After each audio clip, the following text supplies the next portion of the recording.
Здравствуйте, в эфире «7 дней плюс». Современная российская литература как трансформирующийся феномен. Книжные фестивали, зачем они нужны? Об этом и не только. Сегодня говорим с нашим гостем Кирилл Маевский, сооснователь Центра современной культуры «Смена». Здравствуйте. Здравствуйте.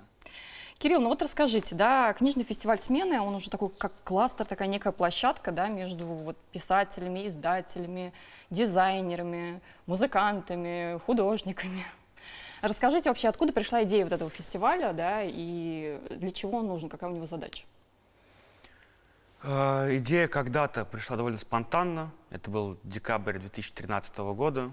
Центр современной культуры «Смена» только еще открывался, и книжный фестиваль стал первым событием, которое открыл двери Центра современной культуры «Смена». Не было еще ни выставочного пространства, ни книжных магазинов, которых сегодня 4 по городу. Наша институциональная деятельность была гораздо уже, и книжный фестиваль так довольно случайно, на самом деле, стал первым событием. Во многом, наверное, это было связано с моим интересом заниматься современной литературой и представлять ее в Казани. На тот момент в полной мере этого все представлено, в общем, не было. Впоследствии книжный фестиваль стал событием, в котором ежегодно мы празднуем день рождения «Смены». Долгое время зимний книжный фестиваль проходил в стенах «Смены», продолжал, а с 2020 года он переехал в Национальную библиотеку. И теперь каждый декабрь, каждые первые выходные декабря зачастую, фестиваль проходит в Национальной библиотеке. В какой-то момент мы поняли, что нам тесновато находиться в пространстве, все-таки есть некоторые ограничения, и масштабы и амбиции, которые были у нас внутри нашей команды и внутри нас, все разрастались, и в 2015 году мы организовали первый летний книжный фестиваль. Тогда он проходил еще тоже во дворе «Смены», и, в общем, как-то имел какие-то ограничения. А с 2017 года, после длительной реконструкции, фестиваль переехал в парк Черное озеро.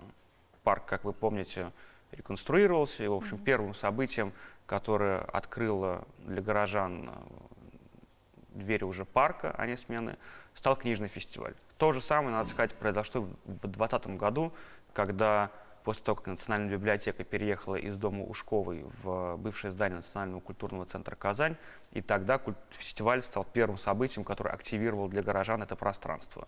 На самом деле в этих трех случаях в некоторой степени кроется ответ, для чего нужен книжный фестиваль. Да, безусловно, фестиваль необходим для развития практик чтения, для знакомства читателей с современными авторами, с современными издателями. Одно из ключевых таких столпов, на которых держится наш фестиваль, да, это то, что мы приглашаем непосредственно на фестиваль издателей, людей, которые сами издают эти книги. Это крупные, на наш взгляд, лучшие издательства. А есть и малые издательства, которые выпускают буквально 10 книг в течение года. И нам важно соединять эту встречу, организовывать читателя и людей, которые эти книги издают. Да, безусловно, это так, это одна из важнейших целей нашего проекта, но вообще фестиваль ушел далеко за пределы книжной культуры и на самом деле для нас является инструментом для развития города, его среды и различных вообще культурных проектов. Внутри фестиваля находится очень много всего того, что начинает разговор от книги, но заканчивается на территории театральной, музыкальной, выставочной или какой угодно другой. Иными словами, фестиваль – это большое культурное событие, которое необходимо для того, чтобы обогащать наш город. Нам интересно жить в городе богатом, сложном, интересном, где возможен глубинный опыт, переживания. И фестиваль, собственно, это инструмент и платформа для создания проектов, маленьких или больших, собственно, для того, чтобы наша жизнь становилась городская богаче и богаче и богаче. Чем-то уникальным было вот в этом году фестиваль? Что-то новенькое появилось, может быть, аудиогид у вас там, или это было уже? Фестиваль всегда, на самом деле, это просто такая платформа, на которой бесконечные релизы выходят. То есть мы как-то это так и мыслим на самом деле. Что в этом году мы придумаем для фестиваля? Да, безусловно, это мы издаем сами книги. К каждому фестивалю мы стараемся выпустить какую-то новую книгу. Скажем, в рамках прошедшего фестиваля мы выпустили книгу про казанский период поэта Вельмира Хлебникова. Это такая толстенная книга в 400 страниц, почти полный корпус текстов, которые написаны Хлебниковым в Казани, или которые, по мнению исследователей, связаны с его казанским опытом жизни, но написаны уже после того, как он уехал из Казани. И таких примеров на самом деле очень много. Каких-то новых проектов мы выпустили совместно с дирекцией парков и скверов. Например, аудиогид «Озеро Кабан» в художественной литературе. И сейчас его можно послушать и погулять по озеру Кабан и узнать довольно много новой информации культурной об этом озере. Наверное, одной из отличительных черт, на которую многие обратили внимание, это довольно большая dog-friendly программа в фестивале, которую мы реализовали совместно с программой ответственного отношения к домашним животным, которую реализует Институт развития городов Республики Татарстан. Это большая программа, республиканская, в рамках которой происходит очень много самых разных проектов и активностей. Но нас она привлекает на том уровне такого высокого пафоса, на самом деле, для чего существует эта программа. Если коротко ее излагать, как я ее для себя вижу, это поменять отношение к домашним животным, поменять отношение к животным в городе, не как собаки, которые на железной цепи на вас все время бросаются, а как на мирном друге, как на соседи и друге, если шире, да, для того, чтобы поменять отношение к домашнему животному, к собаке, для того, чтобы поменять отношения между людьми. И вот эта вот большая такая гуманитарная пафосная цель, да, в хорошем смысле значения, в хорошем смысле слова пафосная.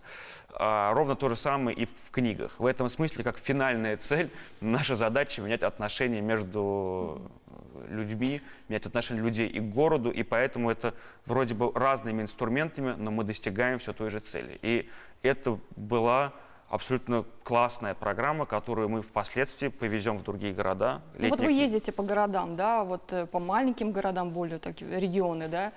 Насколько вообще, ну, вот эта специфика проведения фестиваля отличается от проведения в большом городе? Насколько вообще целесообразно проводить такие крупные книжные фестивали вот в небольших таких регионах? Получается там вот масштаб какой-то организовать? Ну, конечно. Надо сказать, что за прошедший год мы организовывали фестивали в Альметьевске и в Нижнекамске и становились соорганизаторами фестиваля в Менделеевске, в городе еще меньше, чем Альметьевск или Нижнекамск. И в этом году вновь поедем в эти города, и, скорее всего, даже еще и в Набережные Челны. Это такой небольшой анонс наших желаний и наших переговоров даже во многом. Очень рассчитываем на это, потому что давно хотим что-нибудь сделать в Набережных Челнах. И, конечно, в этих городах фестиваль имеет ровно такой же смысл, как и в Казани. Ничуть не меньше его, ничуть не больше.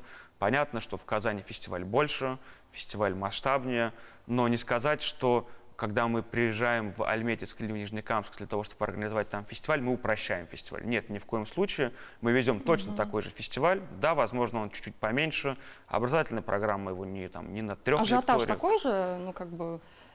В сравнении, в пропорциональном, пропорциональном да, в соотношении, пропорции, понятно. само собой. Книжный фестиваль – это не событие, которое нужно каким-то определенной группе людей, которые, скажем, любят книгу. Нет, это открытое городское событие, и книга, на самом деле, это та вещь, которую мы все время, ну, мы вот как люди, которые профессионально занимаются книгами, все время слышим от многих друзей из каких-то соседних, смежных индустрий, что, ой, а кто-то еще читает книги. Ой, Вот сейчас да. поговорим об этом. Да, как конечно, раз. читают, и читают все больше и больше и Вот больше. как раз-таки о том, что вот сейчас вот появилась такая, зародилась некая книжная мода, очень много вот книжных фестивалей, книжных ярмарок, я не знаю, книжные клубы какие-то появляются, да, небольшие даже, да. Вот как вы считаете, это больше тренд или действительно у нас вот появилась такая любовь к чтению у людей, у общества? Как думаете?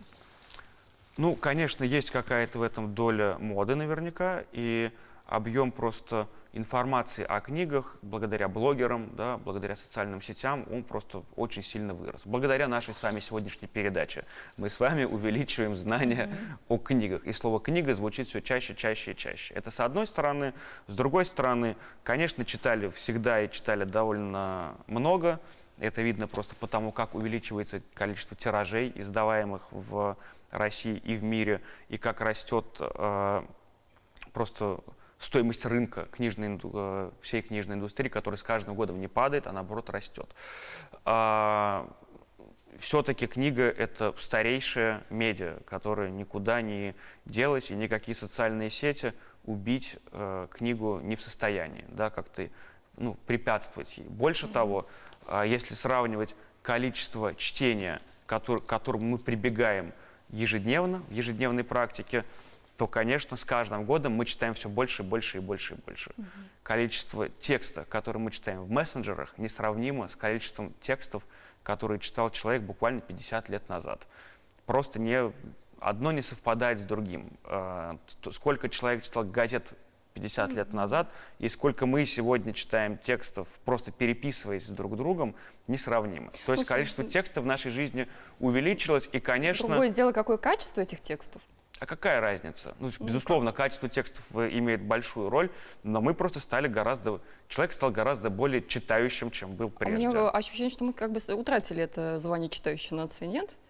Я сейчас говорю даже текст стал более упрощенным, текст стал более коротким, скажем так, таким мобильным. Тем не менее, безусловно, происходит трансформация. Они происходили, если сравнивать литературу 17, 18, 19, 20 века. Конечно, каждый век литературы отличается чисто стилистически друг от друга, да? Возникают новые течения, которые переопределяют язык, да, в какой-то степени. 21 век в этом смысле не является никаким исключением. Конечно, книги не существуют как отдельная какая-то территория, они существуют в большом мире, где много самых разных других медиумов, да, есть, не знаю, видео, кино, музыка, все, подкасты, все это разрастается, да, мы просто живем в мире, в котором с каждым днем информации становится все больше и больше и больше. И то, что человек, скажем, привык ее получать в виде какого-то аудиофайла или в виде видеофайла или в виде текстового файла, большого значения не имеет на самом деле. Так или иначе, мы находимся сегодня в ситуации, когда человек, во всяком случае в России, очень завязан на самообразовании. Да? Уровень самообразования, уровень желания получить новые знания, самому зайти на территорию фактов из мира науки, культуры, искусства, природы или какого угодно другого, он просто существенно увеличился. Печатная книга, как вы думаете, она конкурентоспособна сейчас? Я не думаю, я в этом абсолютно убежден. И наш книжный фестиваль тому свидетельство, на самом деле. Наш книжный магазин тому свидетельство. И гигантское количество других проектов. Спрос хороший, да? Спрос увеличивается количество классных современных проектов на книжной территории, в книжной индустрии. По всей стране открываются новые, модные, современные книжные магазины, которые зачастую за собой тянут издательскую программу, являются организаторами ярмарок, каких-то других самых разных образовательных школ, лабораторий и прочего-прочего. Возродить любовь к чтению или, скажем так, поддерживать любовь к чтению, вы уже говорили, это одна из основных задач фестиваля или все-таки это уже такая второстепенная? Это базовая, я бы сказал так, базовая задача фестиваля. К счастью, мы тут не находимся не одни. У нас есть и партнер фестиваля, это программа социальных инвестиций «Формула хороших дел», с одной стороны, благодаря которым мы можем организовать такое масштабное событие, а с другой стороны, например, одним из партнеров фестиваля является Национальная библиотека Республики Татарстан. Все ее знают, многие в ней были. Это масштабное, гигантское современное здание, в котором посещаемость ежедневно 2000 человек. Кто бы мог поверить на самом деле, да, что библиотеку могут посещать такие, это большое количество. Вообще культура библиотек, она тоже возродилась. Да, культура библиотек возродилась. Не только библиотека, Национальная библиотека Республики Татарстан запустила просто движение, на самом деле, по всей республике, что очень важно и ценно. Мы приезжаем в Альметьевск или в Нижнекамск, и библиотекари нас ждут. Они хотят не просто книг, да, а они хотят вовлекаться в различные процессы, проекты внутри фестиваля. И это, конечно, очень сильное дружеское плечо, как бы такое партнерское, да, как и дирекция парков и скверов Казани. на территории которой, в парке Черное озеро, мы организовываем. Казалось бы, организовать можно где угодно, да? Но всегда партнер имеет довольно большое значение, потому что мы один в поле не воин, да? Как бы мы не одни всем этим занимаемся, и важно вот это вот масштабное движение благодаря партнерам, которое создается благодаря партнерам. Ну вот поговорим об издательстве, да, в котором вы тоже работаете. У «Смены» есть издательство, которое занимается, я так понимаю, и начинающими авторами, и, наверное, не начинающими каким-то, то есть открывает какие-то новые имена, возможно, какая там задача. Вообще это довольно благородное дело, но такое рискованное. Насколько эти риски оправдываются? Вот вы работаете, наверное, с какими-то новыми именами, может быть, публикуете книги, да, начинающих авторов.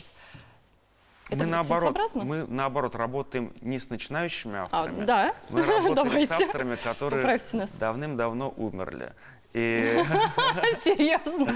и к нашей... Нет, я знаю просто, что вы работаете сначала, ну что вот вам могут У нас принести. есть несколько книг молодых авторов, но мы преимущественно работаем с тем, что принято называть краеведческая литература. Мы издаем книги, малоизвестные тексты о культурной истории нашего региона. Говоря о целесообразности или какой-то популярности этих книг, ну, например, мы выпустили такую книгу, самой первой книгой, которая запустила нашу издательскую программу, стала книга «Мифология казанских татар», под обложку которой попало два исследования дореволюционных Якова Коблова и Каюма Насыри. Оба текста вышли до Октябрьской революции, до 17 года. Один в конце 19 века, другой в начале 20 века. И нам казалось, мы спорили с коллегами, сколько издать, какой тираж должен быть у этой книги. Давайте издадим 200 или 300. Вот у нас с коллегами был спор, 200 или 300. Эти споры были абсолютно разбиты, как полнейшая чепуха, просто тиражами, которыми мы издаем эту книгу. Ежегодно мы только в нашем книжном магазине продаем эту книгу тиражом 2000 экземпляров. Средний тираж сегодня книги, который выходит новый, 2500–3 тысячи. Это такой хороший, уверенный тираж книги, которая распространяется по всей России. А теперь одна книга дореволюционных текстов, казалось бы, да, или там дневники Тукая. Тексты мы знаем все Тукая, это само собой, каждый человек, живущий в Республике Татарстан, знает имя Тукая. Мы выпустили его дневники, совершенно малоизвестный документ, который обогащает, на самом деле, портрет Тукая, который и дает нам больше знания о том, что это был за человек. Тоже абсолютно популярная книга, да, это при этом это не поэзия, как бы, не его художественные тексты, а именно дневники. Такой довольно своеобразный, на самом деле, все-таки жанр для чтения. Даже больше того, книга, посвященная архитектуре стадионам Советской Казани, тоже находила своего читателя. И вот наш профиль — это, собственно, литература краеведческая, обогащающая наши знания о нашем городе. Часто мы, кстати, выпускаем книги, посвященные культурной истории нашего региона, и распространяем их на фестивале бесплатно. Вот многие проекты, фестивали все-таки имеют в смете такую расходную строчку, на которой написано «полиграфическая продукция». Многие из фестивалей используют ее для того, чтобы напечатать флаер. Мы вместо того, чтобы напечатать флаер, печатаем книги, но распространяем также их бесплатно для того, чтобы увеличивать знания просто о нашем городе. Ну, то есть авторы какие-то не могут к вам прийти, допустим, что-то... Ну, редкий случай. Мы все-таки так редко работаем. Мы издаем современных авторов. Почему? Почему такое направление именно? То есть это как-то хорошо поддерживается государством? Нет, это хорошо поддерживается нами и нашим интересом. И наша задача — это просто тексты, которые есть высокий риск, что их из архива никто не достанет. Да? А мы идем, находим их в библиотеке редких рукописей и книг, в библиотеке Лобачевского или Национальной библиотеке, или где-то еще, и даем им просто новую жизнь. Нам хочется, чтобы знания о городе было больше, больше, больше и больше. Ну, вот расскажите, все-таки мне интересно, современная русская литература, вот какой жанр, как вы думаете, сейчас вот пользуется большим спросом и почему? Может быть, есть какие-то новые тренды в российской литературе? Вы в этом мире крутитесь, я думаю, знаете. Ну, один из трендов, наверное, последних лет — это появление на территории книг того, что можно было бы назвать журналистскими текстами. Это такие увеличенные лонгриды, такие как бы большие статьи, которые увеличены еще и до книги. Это один из трендов. Довольно много литературы стало выпускаться людьми, которые завоевали свою популярность в качестве блогеров или в качестве режиссеров, скажем, да. Очень много литературы стало появляться среди, вернее, написанной теми людьми, которые, в общем, завоевали свою популярность на территории музыки, кино, в общем, ну, либо какой угодно другой. Они пишут о каком-то своем опыте. Все-таки книга — это такая... Мне кажется, вот сейчас вот какой-то автобиографичный роман как-то вошел Это в тоже моду, один да? из... Это вот, Уходит фантастика, как будто бы уже немножко про фэнтези фантастику мне сложно сказать, но один из жанров, который набирает популярность в России и вообще во всем мире, это автофикшн, это литература о самих себе, это такая полухудожественная, полудокументальная литература, такая, находящаяся все время на балансе, такой на грани художественного и документального, литература, посвященная опыту человека, да, такая я-литература, и такого тоже довольно много на самом деле. Ну вот 5 современных авторов, которые вы могли бы, допустим, посоветовать, которые вот должны, скажем так, по вашему мнению, должен каждый знать, кто уважает себя?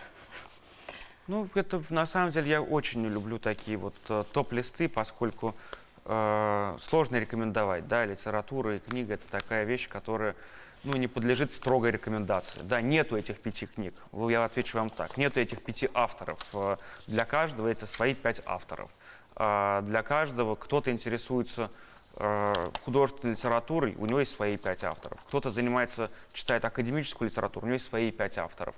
И они никогда не совпадут. И наоборот, это вредно даже как бы искать этих 5 авторов.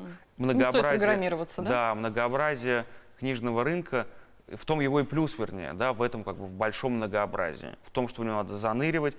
И мы не выделяем никогда вот эти 5 главных книг ярмарки. Да? Наоборот, наша задача вовлечь читателя, пусть у него есть какой-то интерес к детской литературе, да, он пришел с детьми и хочет купить ребенку какую-то литературу, ну, не знаю, научно-популярную, например, да, какую-то образовательную.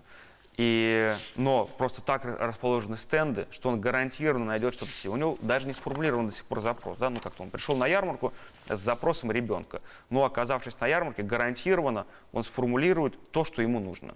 Поэтому не надо как бы бояться того, что, ой, я даже не знаю, что почитать. Ну, это я приду, что я там спрошу продавца. Нет, так организована наша ярмарка, наш фестиваль, что, собственно, встреча с издательством на то и нужна. Вам человек расскажет, представитель издательства, что вам порекомендует, как бы. Ну, может быть, кого-то из начинающих авторов могли бы назвать, которые вот могли бы вы назвать как раз-таки какими-то восходящими звездами в российской литературе. Ну, я могу сказать, прорекламировать, на самом деле, воспользоваться моментом. Мы должны знать, что читать, давайте. Прорекламировать такого казанского писателя Дмитрия Дергачева, чей книг... Который сидел у нас в этой студии. Ну вот, видите, все просто. Чью книгу «Запас табака» мы выпускали. Мне кажется, что это один из самых интересных ныне живущих авторов в России. Не потому, что мы выпустили, да, мы выпустили, уговорили его. Книга была написана 20 лет назад, и это такая тоже, на самом деле, Я читала его книгу, случайная кстати. Археология. И это тот автор, которому, мне кажется, современная цивилизация в широком значении этого слова недоуделила Ну, как будто он внимания. недооценен, да, вот есть такой момент. Ну, вот расскажите о следующих планах, да, вот книжный фестиваль, он шагает по Татарстану, по стране, может быть, даже Да. будет шагать. Расскажите, что дальше? Дальше несколько фестивалей. Это фестиваль в городе Альметьевск 3-4 августа. В рамках фестиваля «Каракуз» при поддержке благотворительного фонда «Татнефть» мы реализовываем фестиваль, куда тоже приезжают спикеры, детская программа, ярмарочная программа, спецпроекты и много-много всего. 30-31 августа второй год подряд Нижнекамск отмечает День Республики книжным фестивалем. И там, опять же, при поддержке компании «Сибур» и программы социальных инвестиций «Формула хороших дел» реализуется масштабный книжный фестиваль, который можно назвать даже Камским книжным фестивалем. В дальнейшем, в октябре, мы станем соорганизаторами фестиваля в Менделеевске. Вот сейчас, как я говорил прежде, ведутся переговоры об организации небольшого, пока как бы Все-таки всегда есть какие-то ограничения, связанные с ресурсами фестиваля в Набережных Челнах. И я надеюсь, что на следующий год мы как-то будем расширять географию фестиваля. Во всяком случае, мы готовы к Вы этому. как-то договариваетесь с городом, он должен дать добро? С или- городом, с компаниями, которые поддерживают культурные мероприятия в городах своего присутствия. Ну, повторюсь, Татнефть или Сибур или Аммоний в городе Менделеевск. Не сочтите это ни в коем случае за какое-то желание их прорекламировать. Это абсолютно искренне наша организаторская благодарность нашим партнерам, потому что без них реализовать эти проекты было бы просто невозможно. Да. Спасибо, что вы пришли, да, приходите на книжный фестиваль, он будет продолжаться в других городах, читайте книги, друзья. Спасибо, что вы пришли, спасибо телезрителям, что были с нами, и до свидания. Спасибо большое. До свидания.